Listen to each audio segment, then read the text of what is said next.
दोस्तों राम राम प्रणाम नमस्कार। आप लोग कैसे, उम्मीद करती हूँ आप लोग बढ़िया होंगे। हमारे चैनल पर आप लोग का बहुत बहुत स्वागत है, वंदन है, अभिनंदन है। कृपया करके चैनल को सब्सक्राइब कर लीजिए, वीडियो को फुल वॉच करके सपोर्ट करिएगा।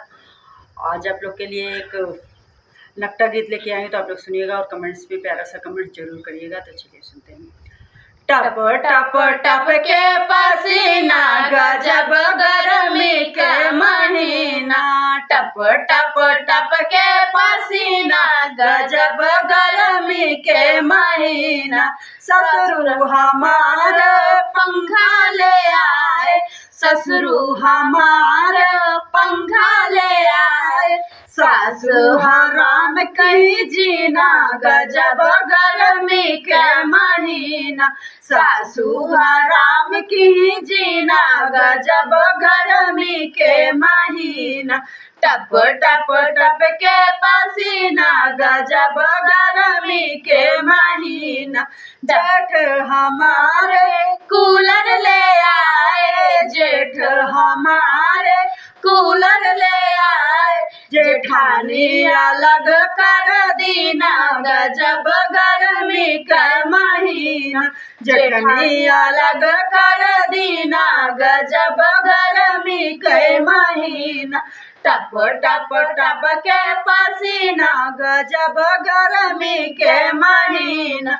टप टप टप के पसीना, गजब गर्मी के महीना।